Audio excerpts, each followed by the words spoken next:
So this just happened a few hours ago, and honestly, I'm still in shock. It feels like something out of a weird dream or a sitcom gone wrong, but I swear it's real. I have no idea how to process this. And every time I try to think about it, I just end up shaking my head in disbelief. Here's what went down. My boyfriend had just gotten home from work. It was one of those long, exhausting days where all you want to do is collapse and forget the world exists. We both work hard, and today we decided we deserved to wind down. So we thought, why not take a bubble bath together? It sounded like the perfect way to relax. We don't live in the best area, and I'm usually super cautious about locking doors. If I'm not the one doing it, I remind my boyfriend to double check. It's become second nature because, better safe than sorry. So we're in the tub. About 10 p.m., bubbles everywhere, the bathroom filled with warm steam. It was exactly what we needed, just us chatting, letting the day's stress melt away. We'd barely been in there for 10 minutes when we heard what sounded like our front door opening and closing.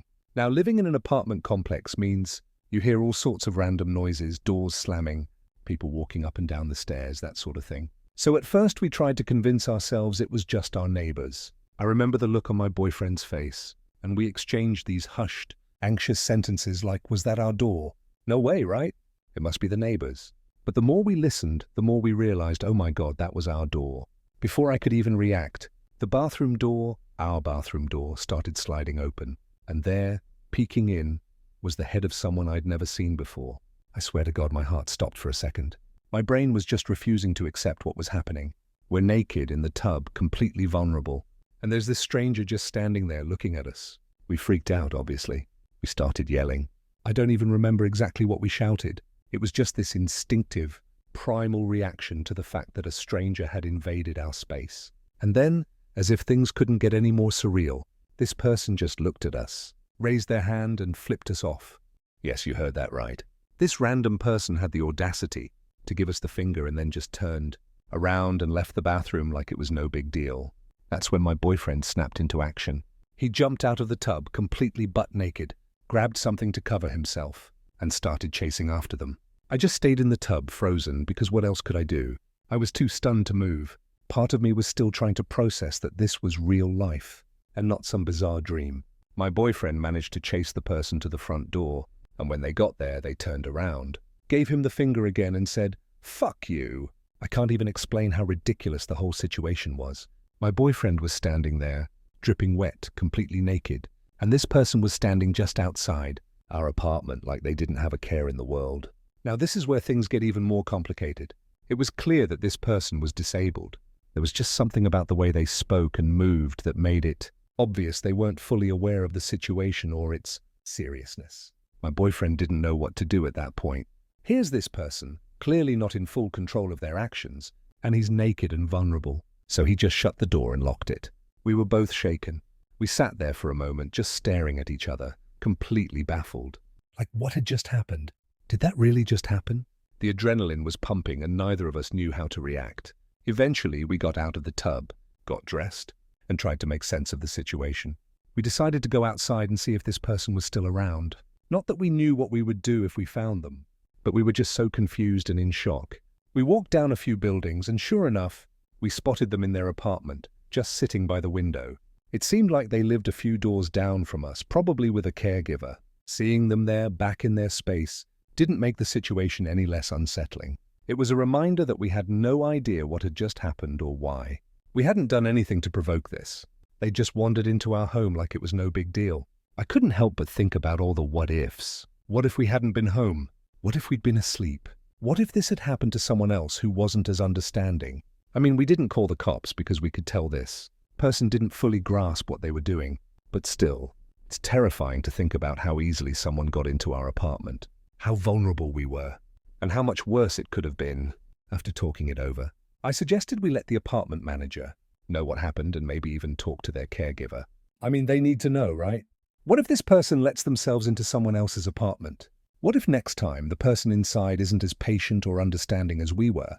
They deserve to know so they can prevent this from happening again. Even though we've tried to laugh it off, because honestly, it's such a bizarre and ridiculous situation, it's still scary. This has always been one of my biggest fears since moving into my own place. The idea of an intruder coming into your home, uninvited, when you're completely vulnerable, it's something that haunts you, even if you don't realize it until it happens. Being in the bathtub, naked and helpless, while someone who doesn't belong there is standing just feet away from you. It's a nightmare. I don't ever want to experience that again. I'm still rattled by the whole thing. I keep replaying it in my head, thinking about all the ways it could have gone differently. It's hard to shake the feeling of being exposed, of having your safe space invaded. Even though we didn't call the police, I'm left wondering if we handled it the right way. Should we have done more? Will this happen again? What if this person continues to wander into other people's homes? At the end of the day, all I can do is hope that talking to the caregiver will be enough to stop this from happening again. Because honestly, I don't think I can handle a repeat of tonight. I'm still trying to figure out how I feel about it. Part of me is trying to brush it off, laugh about the absurdity of it. But the other part of me is sitting with the fear.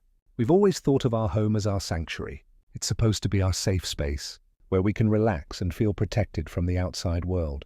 But that illusion was shattered tonight. Even though the person didn't mean harm, the fact that they just walked into our space so easily, it's really unsettling. I can't stop thinking about how easily they got in, how vulnerable we were, and how quickly a peaceful night turned into chaos. I'm also feeling a little conflicted. On one hand, I don't want to be the kind of person who overreacts, especially when it involves someone who clearly didn't fully understand what they were doing. I feel a weird sense of compassion for them because they were just wandering, not realizing the chaos they were causing. But on the other hand, that doesn't change the fact that they intruded on our privacy and made us feel unsafe in our own home. I think my boyfriend feels the same way. He's been trying to stay calm and rational about it, but I can tell it shook him too. He's been reassuring me, but I can see that it's lingering in his mind, the way it's lingering in mine. I'm sure tomorrow we'll talk to the apartment manager and maybe approach the caregiver, but it's just hard to know what the right move is here. And the more I think about it, the more I realize that I might have some tough conversations ahead. We'll need to be more vigilant about locking the doors and making sure we're safe, which honestly just adds to the stress. I don't want to feel like I have to be constantly on edge in my own home, but after tonight I don't think I have much of a choice. For now, I'm just trying to process everything, trying to shake off the fear, and hoping that this was just a one-off thing. Because truly, this was one of the scariest and strangest things that's ever happened to me. It's going to take some time to shake off that sense of vulnerability. And really, I just hope we can laugh about it for real one day, instead of using laughter as a way to cope with the shock. But for now, it's just WTF. I shall see you. Here,